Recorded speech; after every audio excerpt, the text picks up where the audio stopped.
పితా పుత్ర పవిత్రాత్మ నామమున ఆమెన్. క్రీస్తునాథుని యందు మిక్కిలి ప్రియ సహోదరి సహోదరులారా, పునీత అపోస్తులుడైన మత్తియాసు గారి యొక్క పండగ వాక్య పరిచర్యకి మిమ్మందరినీ ప్రేమతో ఆహ్వానిస్తున్నాను. అపోస్తుల కార్యాలు 1వ అధ్యాయము 24 నుండి 26 వరకు పవిత్ర వచనములు. వారందరూ ఈ రీతిగా ప్రార్థించరి: ఓ ప్రభువా, మీకు అందరి హృదయములు తెలియను. తన దారిన పోవుటకు యూదా విసర్జించిన ఈ పరిచర్యలోను అపోస్తులత్వములోను పాలు పొందుటకు వీరిద్దరిలో ఎవరిని మీరు ఎన్నుకొంటిరో మాకు తెలియజేయుడు అని ప్రార్థించిన పిమ్మట వారిద్దరిలో ఒకరిని ఎన్నుకొనుటకు చీట్లు వేసరి. అప్పుడు మత్తయి ఎన్నిక అయ్యను. కనుక అతడు 11 అపోస్తులతో లెక్కింపబడెను.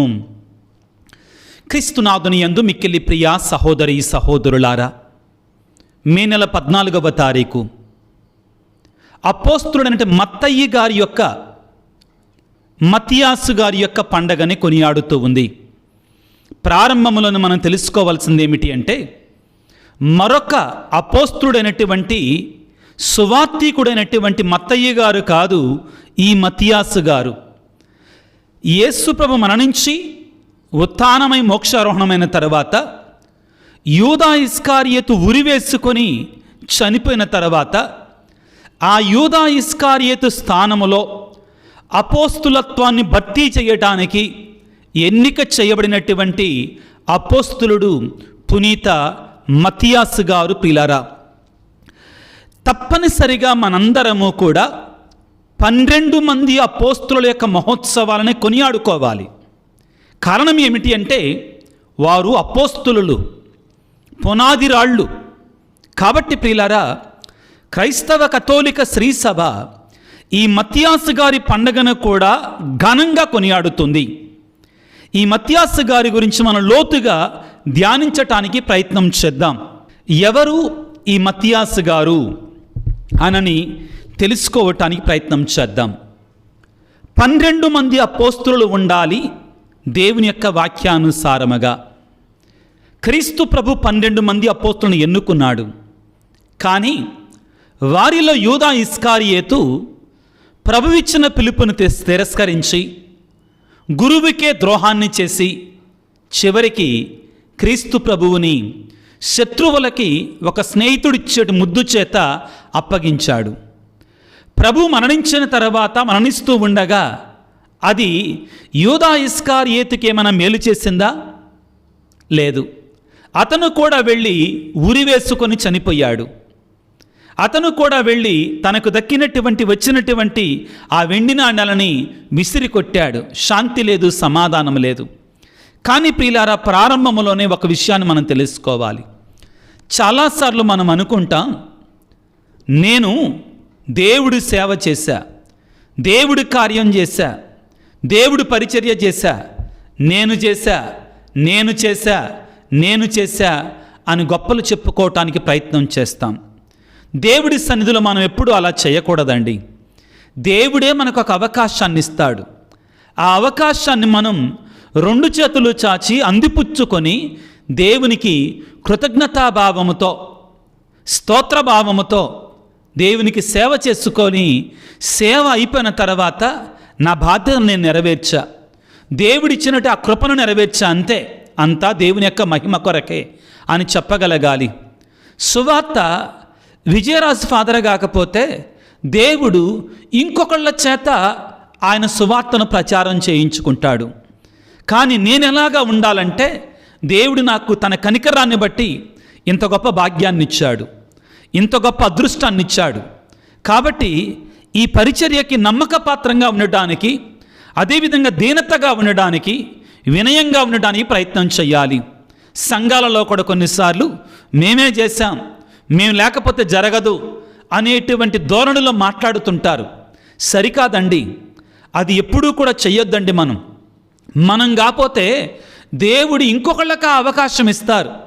మనం చేయకపోతే దేవుడు ఇంకొకళ్ళకి అదృష్టాన్ని ఇస్తాడు. కాబట్టి మనం సేవ చేసిన తర్వాత నేను పనికిరానటువంటి వాణ్ణి, నేను ఆయన చేతిలో పరికరాన్ని మాత్రమే అని చెప్పి మనం ఆయన సన్నిధిలో ప్రక్కన దీనతతోటి ఉండాలి. ఇది మత్తియాసు గారు యోధా ఇస్కారియోతు జీవితం మనకు నేర్పిస్తుంది. దేవుడు ప్రియులారా యోధా ఇస్కారియోతుకు ఒక గొప్ప అవకాశాన్ని ఇచ్చాడు. తన శిష్యుడిగా ఉండడానికి, అపోస్తులుడిగా ఎన్నిక చేయబడడానికి, 3.5 సంవత్సరాల పాటు తన వాక్యాన్ని వినడానికి, తన అద్భుతాలు చూడటానికి, తన యొక్క మహిమను చూడటానికి ఆయన అవకాశాన్ని ఇచ్చాడు. కానీ యోధా ఇస్కారియోతు తిరస్కరించాడు. ఆ దేవుడిచ్చినట్టు పిలుపుని అతను పోగొట్టుకున్నాడు. కానీ ఇక్కడ మత్తియాసు గారు ఇక్కడ ఎంటర్ అవుతున్నారు ఈ రోజున, ఈ పండగ రోజున. ఆయన ఎవరు అసలు? యేసు ప్రభు యొక్క పరిచర్యలో ప్రథమము నుండి కూడా ఉన్నాడు. ఆయన బాప్తిస్మ యోహాను పరిచర్య కాలము నుండి ఉన్నాడు. ఈ మత్తియాసు గారు కూడా. ఈయన యేసు ప్రభు శిష్యులలో ఒకడు, అపోస్తులలో ఒకడు కాదండి. అపోస్తులు 12 మందే, శిష్యులు చాలామంది ఉన్నారు. కాబట్టి ఈయన కూడా యేసు ప్రభువుతో పాటు ఉన్నాడు. కానీ అతడు ఓర్పుతో, ఓపికతో ఎదురు చూశాడు ప్రభు యొక్క పిలుపు కొరకై, ఈ అదృష్టం కొరకై, ఈ యొక్క ఆశీర్వాదం కొరకై. కాబట్టి దేవుడు అతన్ని ఎన్నుకున్నాడు, గొప్ప ఆశీర్వాదాన్ని ఇచ్చాడు. కాబట్టి ప్రియులారా, మత్తియాసు గారి యొక్క పండగ మనందరికీ ప్రథమంగా నేర్పించేటువంటి సందేశం ఏమిటి అంటే, దేవుడు మనకి ఒక పరిచర్యనిస్తే, ఒక అవకాశాన్ని ఇస్తే తన పరిచర్యలో దీనాతి దీనంగా, వినయంగా ఆ పరిచర్యని నమ్మకపాత్రంగా, పోద్రోయకుండా, తిరస్కరించకుండా, యోధా ఇస్కారియోతు వలె పోగొట్టుకోకుండా కాపాడుకోవాలి, భద్రపరచుకోవాలి. మానవులంగా మన బలహీనతలు మనకుంటాయి.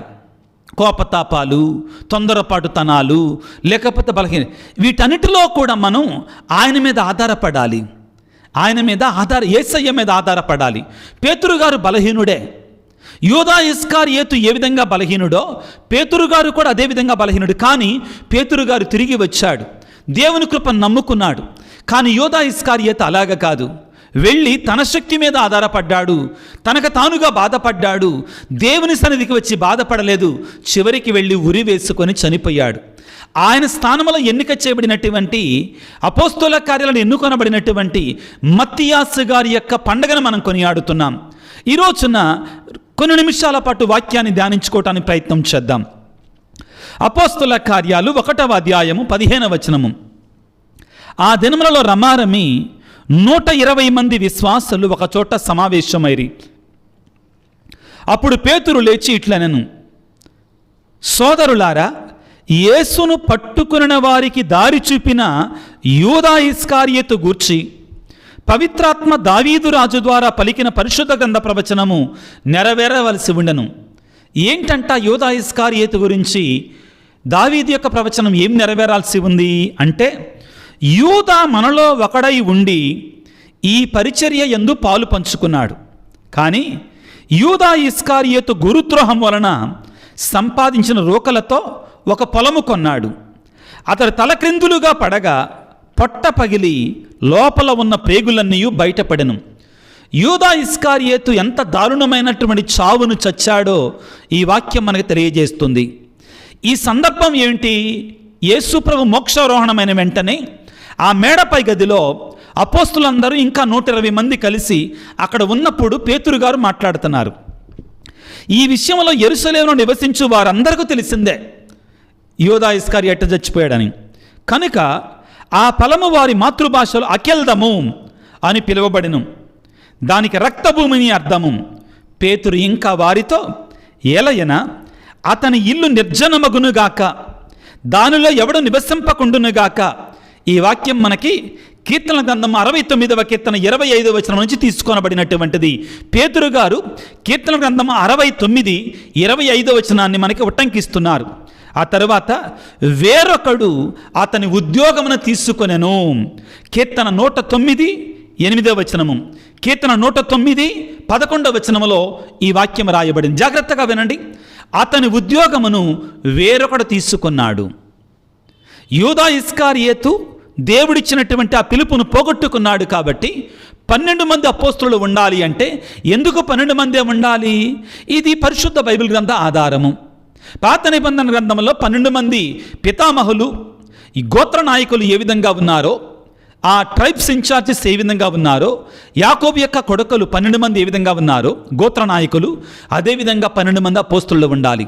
కాబట్టి యూదా ఇస్కారియోతు స్థానంలో మరొక వ్యక్తి ఎన్నుక చేయబడాలి.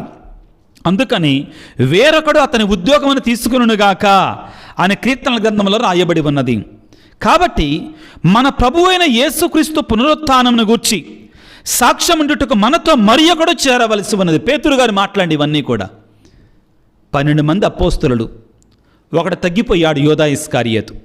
అతని స్థానంలో వాక్యానుసారముగా ప్రవచనాలకు నెరవేర్పుగా మరి ఒకడు చేరాలి.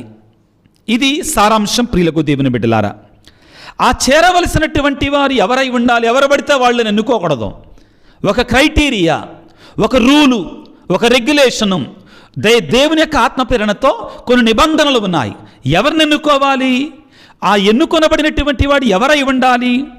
ఆ చేరవలసినటువంటి వాడు యోహాను బాప్తిస్మం ఇచ్చినది మొదలుకొని యేసు ప్రభు పరలోకమునకు కొనిపోడిన దినము వరకును ఆయన మన మధ్య సంచరించిన కాలమున మనతో ఉండినటువంటి వాడై ఉండాలి. ఇది నిబంధన. ఎవరిని పడితే వాళ్ళు ఎన్నుకోకూడదు. ఒక రూల్ పెట్టారు పరిశుద్ధాత్మ ప్రేరణతోటి. ఇక్కడ మనం గుర్తుంచుకోవాల్సింది ఏంటంటే, యేసు ప్రభువును అనుసరించింది 12 మంది అపోస్తులను మాత్రమే కాదు, చాలామంది అనుసరించారు. వాళ్ళల్లో నుంచి యేసు ప్రభువు 12 మందిని ప్రత్యేకించి ఎన్నుకున్నాడు. ఇది మనం గుర్తుంచుకోవాలి. కాబట్టి ఇక్కడ పేతురు గారు ఏమన్నారంటే, ఆ యూదా ఇస్కారియోతు స్థానంలో ఎన్నుకొనబడినటువంటి వాడు, ఎన్నుకోబడబోయేటువంటి వాడు ప్రారంభము నుండి కూడా యేసు ప్రభు యొక్క వాక్యాలను విని, ఆయన దైవత్వాన్ని చూసి, ఆయన పరిచర్యను చూచి, ఆయన మరణ పునరుత్థానంలో పాలు పంచుకున్నటువంటి వాడై ఉండాలి.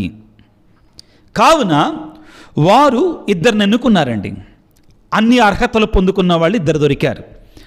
యూస్తు అను మారు పేరు గల బర్సబా అను యోసేపు, మత్తయ్య అనే 2 వారి ముందు నిలబెట్టి ఇట్లు ప్రార్థించారు. 2 వచ్చారండి. ఎవరు వాళ్ళు? యూస్తు అనేటువంటి బర్సబా అనే పేరు గలంటే యోసేపు అతని పేరు. రెండో వాడెవరు? మత్తయి. వాళ్ళిద్దరిని నిలబెట్టి ఏం చేస్తున్నారండి? వీళ్ళు ప్రార్థన చేస్తున్నారు. అందరూ కూడా సంఘమంతా ప్రార్థన చేస్తుంది. ఓ ప్రభువా, మీకు అందరి హృదయములు తెలియను, తన దారిన పోవుటకు యూదా విసర్జించిన ఈ పరిచర్యలోను అపోస్తులత్వములోను పాలు పొందుటకు వీరిద్దరిలో ఎవరిని మీరు ఎన్నుకుంటారో మాకు తెలియజేయండి అని ప్రార్థించిన పిమ్మట వారిద్దరిలో ఒకరిని ఎన్నుకున్నట్టుగా చీట్లు వేసరి. మత్తయి ఎన్నిక అయ్యను కనుక అతడు 11 కలిసి 12వ అపోస్తుడిగా లెక్కించబడెను. ఇది సారాంశం ప్రియులారా. ఇది జరిగినటువంటిది. దీని నుండి మనం ఏం నేర్చుకుంటాం? మత్తయి గారి ఎన్నిక నుండి మనం ఏం నేర్చుకుంటాం? మొదటిగా ప్రియులకు దేవుని బిడ్డలారా, ఏమిటి అంటే వారు ప్రార్థన చేశారు. ఎన్నుకోవటానికి ముందుగా ప్రార్థన ఉంది. నా అంతట నేనుగా వెళ్ళి తెల్లారి పొద్దున్నే నన్ను ఎన్నుకున్నాడు, నన్ను దేవుడు పిలిచాడు కాబట్టి సువార్తను బోధిస్తా లేదు. నిర్ధారణ ఒకటి ఉండాలి. ఈ రోజుల్లో అదే జరుగుతుందండి పొరపాటు. అతనికి పిలుపుందో లేదో తెలియదు, కానీ అతను మాత్రం నేను కావాలనుకుంటున్నాడు. గురువుల విషయంలో అలా ఉండదండి. ఫాదర్స్ విషయంలో అలా ఉండదు. 11 సంవత్సరాల పాటు పరీక్షించబడిన తర్వాత దైవ పిలుపు ఉంటేనే ఆడు నిలబడతాడు, ఆ వ్యక్తి నిలబడతాడు, అభిషేకాన్ని పొందుతాడు. అలా కాకుండా తెల్లారి పొద్దున లేచి నాకు పిలుపు ఉంది అనని మనం ఎట్టబడితే అలాగ చేయటానికి అవకాశం లేదండి. అది చెల్లదండి. ఈ రోజుల్లో ఎక్కువగా అది జరుగుతుంది కాబట్టి క్రైస్తవ్యం కొన్ని చోట్ల అవమానం పాలవుతుంది. మొదటిగా వాళ్ళందరూ ఏం చేశారు? కలిసి ప్రార్థన చేశారు. ప్రార్థన ద్వారా ఎన్నుకున్నారు. సంఘ పెద్దలందరూ కూడా చేరి. రెండవది ప్రియులారా, ప్రార్థన చేశారు. వారి ఇష్టం కాదు, దేవుని చిత్తాన్ని కోరారు. మత్తయి కూడా తనను తాను ప్రకటించుకోలేదు. దేవుడు ఎన్నుకున్నట్లుగా వీరు చేశారు. రెండవది ప్రియులారా, మత్తయినే ఎందుకు ఎన్నుకున్నారు? ఇక్కడ అన్నిటికంటే ముఖ్యమైనది చదివాం కదా వాక్యాన్ని. ఏంటి? బాప్తిస్మ యోహాను కాలము నుండి కూడా యేసు ప్రభువుతో కలిసి నివసించినటువంటి వాడు కాబట్టి మత్తయి గారిని బర్సబాతో పాటు అక్కడ దేవుని సన్నిధిలో ఉంచారు. కాబట్టి ఏం తెలుస్తుంది అంటే, ఒక వ్యక్తి నేను దేవుని సేవ చెయ్యను అంటం వలన అయ్యో దేవుని పరిచర్య ఆగిపోద్దేమో. No, don't worry. నువ్వు పెద్ద ఫీల్ కానక్కర్లా. దేవుడు వేరే వాళ్ళని ఎన్నుకుంటాడు. నా ద్వారా నేనున్నా కాబట్టి జరుగుతుంది, నేనున్నా కాబట్టి పరిచర్య జరుగుతుంది, నా వలన మాత్రమే జరిగింది. నో, ఇంకొకళ్ళని ఎన్నుకుంటాడు. నీకంటే బెస్ట్ వాళ్ళని ఎన్నుకుంటాడు. క్షమించండి, నీకంటే ఇంకా గొప్ప వాళ్ళని ఎన్నుకుంటాడు దేవుడు. గుర్తుపెట్టుకుందాం. సింపుల్గా ఉన్నటువంటి ఊరు పేరు లేనట్టు మత్తయిని ఎన్నుకున్నాడు దేవుడు. ప్రియులారా, మూడోది ఏంటంటే, యూదా తిరస్కరించాడు, మత్తయి అంగీకరించాడు. యూదా తిరస్కరించాడు, మత్తయి అంగీకరించాడు. నువ్వు తిరస్కరించేటువంటి వాడిగా ఉన్నావా, అంగీకరించేటువంటి వాడివిగా ఉన్నావా? దేవుడు నీకు సంఘములో ఒక పెద్దగా ఉండడానికో, ఒక మరిదల సభ్యురాలిగా ఉండడానికో, ఒక విన్సెంట్ డి పాల్ సొసైటీ మెంబర్గా ఉండడానికో నీకు దేవుడు అవకాశం ఇస్తే నువ్వు అంగీకరించేటువంటి దానివిగా ఉంటున్నావా, తిరస్కరించేటువంటి దానివిగా ఉంటున్నావా? నేను విజయవాడ మిత్రాసనానికి పాస్టరల్ సెంటర్ డైరెక్టర్. నాకున్న బాధ్యతలలో ఒకటేంటంటే, ఈ విజయవాడ మిత్రాసనం అటువంటి 620 మంది ఉపదేశులకి నేను డైరెక్ట్గా ఇన్ఛార్జిని. వాళ్ళని అపాయింట్ చేయటం కానీ, లేకపోతే కుదరనప్పుడు ఏదైనా సమస్యలు వచ్చినప్పుడు కానీ వాళ్ళని తీసేయటం కానీ, విచారణ గురువులతో పాటు కలిసి ఈ కార్యాన్ని చేస్తూ ఉంటాను. దానికి నేను డైరెక్ట్ ఇన్ఛార్జిని. కానీ నేను వ్యక్తిగతంగా మనసులో ఉన్న మాట చెప్తాను. చాలాసార్లు మాస్టర్లు రిటైర్మెంట్ కోసం వచ్చినప్పుడు నేను శాయశక్తుల ప్రయత్నం చేస్తాను. ఇంకా కంటిన్యూ చేయండి, ఇంకా సేవలోనే ఉండండి. సేవ మనకు ఒక దీవెన, సేవ మనకు ఆశీర్వాదాలు తెస్తుంది. మీరు ఎన్నాళ్ళు సేవ చేశారు కదా, చివరి వరకు సేవ చేయరాదండి అని నేను ప్రోత్సహించడానికి ప్రయత్నం చేస్తాను. కారణం ఏంటంటే పిలిరారా, దేవుడు అందరికి ఇవ్వడు ఆ పిలుపుని. ఆ పిలుపునిచ్చినప్పుడు మనం దీనతతో, సంతోషంగా, ఆనందంగా ఆ పిలుపుని స్వీకరించాలి. దేవుడికి వందనాలు తెలియచేయాలి. కాబట్టి ప్రియులారా, ఆ పిలుపు వచ్చినటువంటి వారిని మనం కాపాడుకోవాలి. ఆ పిలుపు ఉన్నటువంటి వారిని ప్రోత్సహించాలి. ఆ పిలుపులో బలపడటానికి మన వంతు కృషిని మనం చెయ్యాలి. క్రైస్తవులారా, మీరు కూడా మీ సంఘాలలో ఫాదర్లు కానీ ఉపదేశాలు కానీ ఉంటే, తప్పులు ఏదైనా జరుగుతుంటే ప్రార్థన చెయ్యండి. ఆ ఫ్రీడమ్ ఉంటే, ఆ స్వేచ్ఛ ఉంటే చెప్పే రీతిలో వాళ్ళకి చెప్పండి. అదేవిధంగా ఒక గురువు యొక్క ఆ పిలుపుని, ఉపదేశ యొక్క పిలుపుని, సంఘపద్ద యొక్క పిలుపుని, విన్సెంట్ డి పాల్ మరిదల సభ్యులు వివిధ రకాలుగా ఆ పిలుపును పొందుకున్నటువంటి వాళ్ళని మీరు ప్రోత్సహించండి, బలపరచండి. తప్పు జరిగినప్పుడు సరిచేయండి, సరిచేసే విధములో సరిచేయండి. దానివలన కీడు కంటే మేలు జరుగుద్ది మనకి. కాబట్టి అర్థం చేసుకోండి పిల్లారా. కాబట్టి మత్తయి గారు నిశ్శబ్దంగా ఉన్నటువంటి వాడే, మన కనబడడు సువార్తలలో కానీ, ఆ తర్వాత అపోస్తుల కార్యాలలో కానీ దేవుడు తనకు కూడా పిలుపునిచ్చాడు. ఆయన 2 చేతుల్లో అందిపుచ్చుకున్నాడు. తెలుసుకోవాలండి ఆయన చరిత్ర. పునీత మత్తయి గారి ఈ చరిత్ర చాలా గొప్పదండి. మరి ఏం చేశాడు మత్తయి గారు? తర్వాత సువార్తను ఎక్కడ చేశాడు? మనకి బైబిల్ గ్రంథంలో మనకు కనబడదండి. మనకి తిరుసభ చరిత్ర, సంఘ చరిత్రలో మనకి చాలా విషయాలు తెలుస్తాయి. ఆయన గురించి చాలా గొప్ప పరిచర్య చేశాడు. చివరికి ప్రభువు కోసం మరణించాడు. పునీత మత్తియాసు గారు పిల్లారా, యోదయ, కపదోకియా, కాస్పియన్ ప్రాంతాలలో దేవుని యొక్క సువార్తను బోధించాడు. అదేవిధంగా ఎథియోపియా ప్రాంతానికి వెళ్ళి దేవుని యొక్క సువార్తను బోధించాడు. ఆ తర్వాత ఆయన అనేక రకాల శ్రమలు పొందాడండి దేవుని యొక్క సువార్తను బోధించటానికి. ఆయనని తాళ్లతో కొట్టారంటండి, చచ్చిపోయేదాకా తాళ్లతోటి కొట్టి ఆ తర్వాత కత్తితో నరికి చంపారు. క్రీస్తు కోసం హతసాక్షిగా, వేదసాక్షిగా మరణించాడు పునీత మత్తియాసు గారు. పిల్లకు దేవుని బిడ్డలారా, ఇదిగో ప్రియ సహోదరి సహోదరులారా, హతసాక్షి, వేదసాక్షి, అపోస్తులుడైనటువంటి పునీత మత్తియాసు గారి యొక్క మహోత్సవాన్ని కొనియాడుకుంటుండగా, వారి వలె మనం కూడా నన్ను పిలవలేదే దేవుడు, నాకేమీ అందలా లెక్కించట్లా, నన్నేం కూర్చోబెట్టట్లా చర్చిలో అనే దానికి బదులుగా మత్తియాసు గారు యూదా ఇస్కారియోతు చనిపోయే వరకు కూడా ఆయన తెలియనటువంటి వాడిగానే ఉన్నాడు. తెర వెనుక తెరచాటు మనిషిలాగానే ఉన్నారు. కానీ దేవుడు పిలిచినప్పుడు అవకాశాన్ని తీసుకున్నాడు.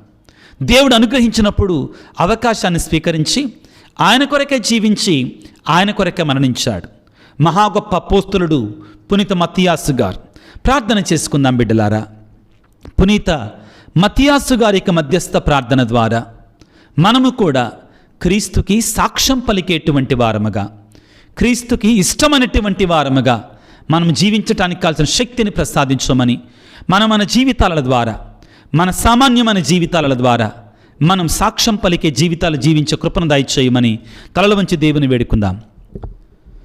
సర్వశక్తిమంతుడా, సర్వోన్నతుడా, ప్రేమామయుడా, నీకు స్తోత్రాలు. అపోస్తుడైన పునీత మత్తియాసు గారి యొక్క పండగను కొని ఆడుకుంటుండగా, ఓ దేవా, ఈనాడు మాకు అపోస్తుడైన మత్తియాసు గారి యొక్క జీవితాన్ని, వారు ఏ విధంగా ఎన్నిక చేయబడింది, ఏ విధంగా ముఖ్యంగా నీ కొరకు శ్రమలు పొందింది, సువార్తను బోధించింది, చివరికి మరణించింది, వేదసాక్షిగా మరణించింది మాకు తెలియజేశారు. దేవా, మత్తియాసు గారిని మేము స్ఫూర్తిగా తీసుకొని మా జీవితంలో కూడా నీకు సాక్ష్యాన్ని పలికేటువంటి బిడ్డలాగా మమ్మల్ని దీవించండి. మా చిన్న చిన్న పెద్ద పెద్ద క్రియల ద్వారా మన నిజ జీవితంలో పవిత్రమైన జీవితాన్ని, నికార్సైన జీవితాన్ని జీవించటం ద్వారా నీకు ఇష్టలముగా, నీకు సాక్షులముగా మనగలిగే శక్తిని మాకు దయచేయండి. ఓ పరిశుద్ధాత్మదేవా, మమ్మ అభిషేకించండి తండ్రి. ముఖ్యంగా సువార్తను బోధిస్తున్న గురువులను దీవించండి, బిషప్ గారిని దీవించండి, మా పాపు గారిని దీవించండి, ఉపదేశకులను దీవించండి, సంఘ పెద్దలను, మరిదల సభ్యులను, విన్సెంట్ ది పాల్ సభ్యులను, క్రైస్తవ జనాంగాన్ని అంతటిని ఆశీర్వదించండి. మేమందరము కూడా నీకు సాక్ష్యం పలికేటట్లుగా, నీ ప్రేమను 10 మందికి పంచేటట్లుగా మమ్మందరిని దీవించమని వేడుకొనుచున్నాం. ఈనాడు ఈ వాక్య పరిచయలో పాల్గొంటున్నటువంటి నీ బిడ్డలందరిని దీవించమని, ఆశీర్వదించమని, మరి ముఖ్యంగా ప్రభువా, ఇదిగో ఎవరైతే వివిధ తలంపులతో, ఉద్దేశాలతో, కోరికలతో ఈ వాక్య పరిచయలో పాల్గొంటున్నారో వారందరి తలంపులు, ఉద్దేశాలు దీవించండి. ఓ ప్రేమామయుడా, కనికర సంపన్నుడా, అనారోగ్యంతో ఉన్న ప్రతి బిడ్డను దీవించమని, స్వస్థపరచమని వేడుకొనుచున్నాము. ఈ పరిచర్య కొరకే ప్రార్థిస్తూ ప్రార్థనా సహాయాన్ని, అదే ఇతరత్ర సహాయాలు అందిస్తున్న వారందరినీ అధికముగా ఆశీర్వదించమని మనాదురైన క్రీస్తు ద్వారా వేడుకొనుచున్నాము తండ్రి. ఆమెన్.